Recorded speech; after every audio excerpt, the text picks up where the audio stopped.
Excellencies, ladies and gentlemen, I had to be here today. I could not miss this celebration. Of course, the main role was up to Mr. Minister, State Minister for Foreign Affairs. We have just one foreign affairs and defense policy in Portugal. Presidents change, governments change, parliamentary majorities change, but for over 40 years, the same policies. And it's up to the State Minister for Foreign Affairs to lead this policy, everyday foreign affairs policy. And he's also a university professor. So it was quite a lesson, a short but impressive lesson, and the main statement of this session. But I had to be here. I could not miss this celebration for two reasons, a personal and an institutional one. A personal one. This committee was founded in 1969, still during the dictatorship. 1969, what a year, what a year. I was a university student, and the long-lasting Prime Minister had been replaced by his short-term successor. The regime was coming to the end. Not just the regime, but also the empire, the colonial empire. A question of not even 10 years. The committee was founded with the main idea, a link between state and government on one hand, and society, civil society, we would say today, on the other hand. But behind this reason, that was a strange reason in the dictatorship, there were other implicit reasons and collateral advantages. One, not reducing NATO commitment to a regime and a government. Second, preparing for an inevitable transition or rupture that should never damage the NATO spirit. To avoid the danger of having at the same time the end of a regime and a crisis in the membership of NATO. Well, in 1970-71, I was 22, 23 years old, 21, 22. I was invited by the committee for a forum in Brussels and Luxembourg. And with me, 24 of students, apparently the leading students in different universities, the two Lisbon universities, the Coimbra and Oporto universities. And we traveled by train to Brussels and Luxembourg, and we attended those fora. It was quite new. It was the initiative of the committee, without the control of the government.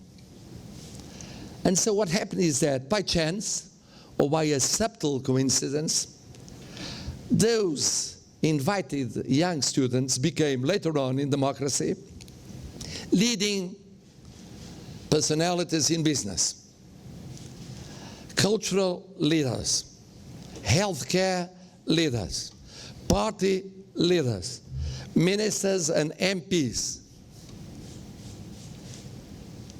and one President of the Republic and one Secretary General of the United Nations.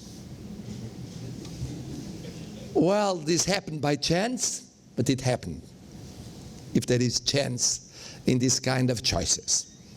So, there is a very personal reason to be here today. There is another personal reason. Just after the revolution, during the revolution, after the revolution, I joined the committee. And to join the committee was quite a strange thing for a member of the younger generation. We were seen as a kind of servants of American imperialism at that time. Portugal was running to the left.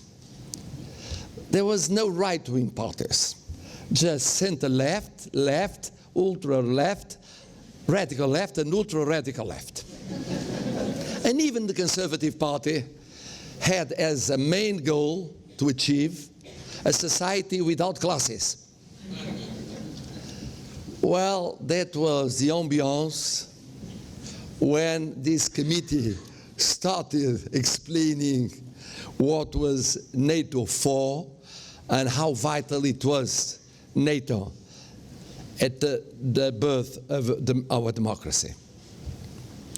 So, this is a personal reason, a kind of memory and gratitude. And then there is the institutional reason. As I told you, I have just one single policy. And this one has been stated by Mr. Minister. But I'd like to add, as a kind of confirmation, the full support of the President of the Portuguese Republic. It was obvious. Anyway, it's good to be said. There is full solidarity concerning NATO and Portuguese commitment in NATO. And gratitude. We are grateful because we recall that NATO was very important during the dictatorship. It was a kind of a glimpse of democracy, a kind of a sign of hope when thinking of democracy and rule of law and human rights at the time of an authoritarian regime. It was also the idea of feeling oneself belonging to the same political hemisphere. We belong to that hemisphere. We belong to Europe. We had our allies, our historical allies in NATO, England, our oldest ally since the 14th century. Denmark, also allied, coming from the first dynasty. Then many other European countries. United States of America. Portugal was the first neutral country to recognize the independence of the United States of America. And it was toasted with wine of Madeira, which is a Portuguese wine, by the founding fathers. And then also Canada. So that meant, and with every other European countries, with the enlargement of NATO, that meant during our dictatorship, a way to democracy. And then during the revolution, at the birth of our democracy, NATO was a sign of democracy. And the fight for values and principles stressed by Mr. Minister. It was a difficult time, those 2 years of revolution, and of building a new democracy with a transitional period of military control of political power for 6 years more, till 82. And then, in democracy, not thinking of the past, what we owe to NATO. Because NATO was essential in the past, it is essential in the present. Our minister has just told you, we are grateful to NATO because NATO understood there is a difference today and for the future between allies and partners. We have many partners all over the world, important, powerful partners. They are not our allies. Our allies in NATO are our allies. And then also the way NATO understood this 360 degrees vision of the world, at the globalized world. The way it started looking at the southern flank, not just the northern or northeastern or eastern flank. Because the actors are the same, just the same. Those that act in the eastern borders are the same that are acting in the southern borders. And I'm speaking of states, and I'm speaking of non-governmental structures, organizations, like terrorist groups.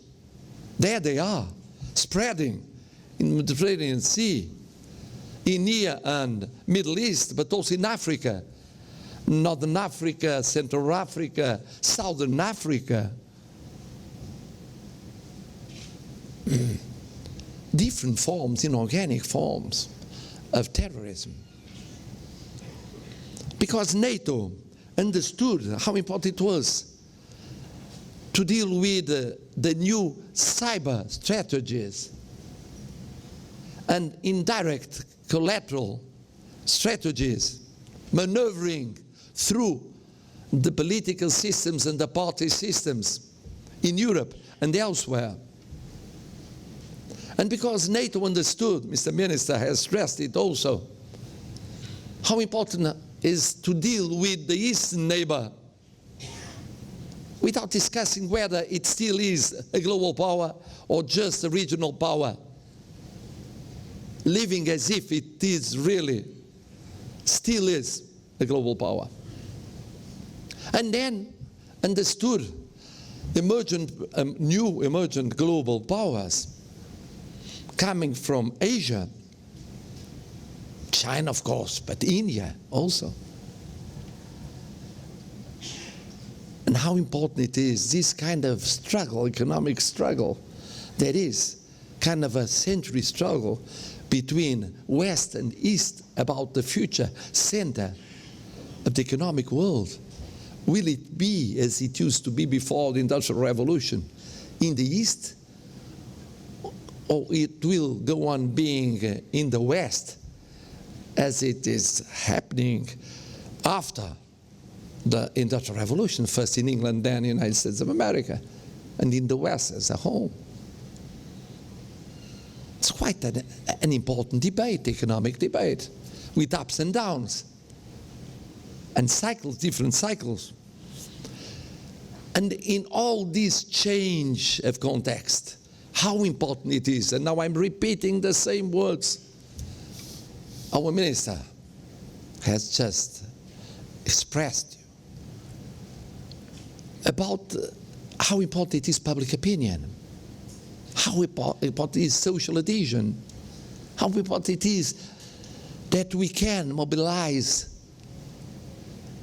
the best thought, the best thinkers, the best scholars, the best students, so that NATO doesn't become just a problem of politicians and of the armed forces, which would be a drama in such a mediatic, inorganic democracy as it is today's democracy. We must have popular support. And nobody supports what he or she don't understand. It's up to the leaders to explain NATO. Why NATO in the beginning? Why NATO today? Why NATO in the future? And NATO together with the global vision where United Nations has a role to play, and with other regional organizations. Also that we must explain. There is no opposition between NATO and European defense initiatives. On the contrary, they are complementary. One needs the others. And it's so useful to make it understandable, not create noise and trouble where there is and should be transparency. We are very proud of our missions abroad. NATO missions, European missions, United Nations missions, in most of the cases all together, because the United Nations recognize how important it is NATO's role, because the European presence works together with NATO present or with the United Nations present. And there we are, with our armed forces, in difficult places. But wait, one needs to be present there to stabilize politically, economically, socially, geostrategically, a situation that with these quick migrations could become a problem for Europe and for the whole alliance we belong to, in the very near future. That's the other reason why I should be here, an institutional reason. So, the citizen is here to thank the committee for the 60s, late 60s and 70s, that unforgettable experience of being considered far right just because one was at the center of the events, but thinking of the then present and of the future, nowadays present. It's a question of memory and gratitude. And then, of course, an institutional reason.